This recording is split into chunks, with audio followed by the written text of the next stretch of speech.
राधे राधे, जय श्री कृष्णा। मध्य प्रदेश के उज्जैन जिले में 12 ज्योतिर्लिंग में से एक महाकाल ज्योतिर्लिंग स्थापित है, जहां भस्म आरती देखने का बहुत बड़ा महत्व बताया गया है।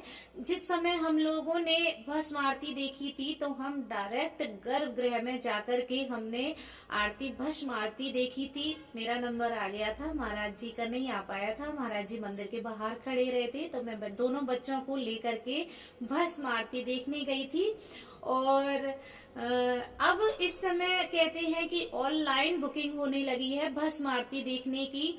तो ऐसा ही मान्यता है कि भस्म आरती, जो व्यक्ति भस्म आरती में शामिल हो जाता है, वो जीवन मरण के चक्कर से मुक्त होकर के मोक्ष की प्राप्ति करके भगवान के धाम में वास करता है।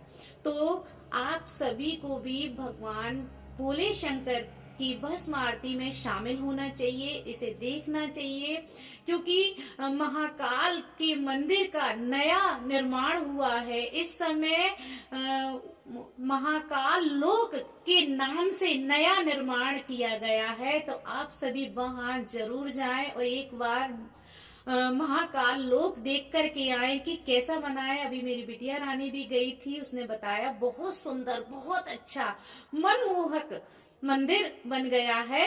और ये भी मान्यता है वहां की कि भस्म आरती में महिलाओं को कुछ समय के लिए घूंघट डालने के लिए बोल दिया जाता है, क्योंकि भोले बाबा निराकार से साकार रूप में आते हैं। तो मान्यता वहां की ऐसी है कि उस साकार रूप को महिलाएं नहीं देखती हैं, तो घूंघट लगाने के लिए पुजारियों द्वारा कह दिया जाता है कि महिलाएं घूंघट डाल लें। लेकिन मैंने तो दर्शन किए थे, क्योंकि मुझे हमेशा से ऐसी जिद है कि जो लोग मुझे जिस काम के लिए मना करते हैं मैं वो काम जरूर करती हूँ।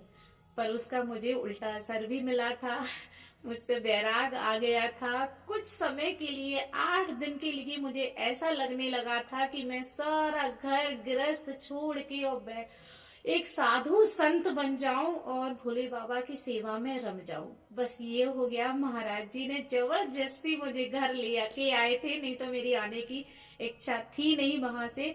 तो आप सब भी जाएं और वहां पर भस्म आरती में शामिल हो, क्योंकि भोले बाबा के दर्शन करने से अकाल मृत्यु नहीं होती है।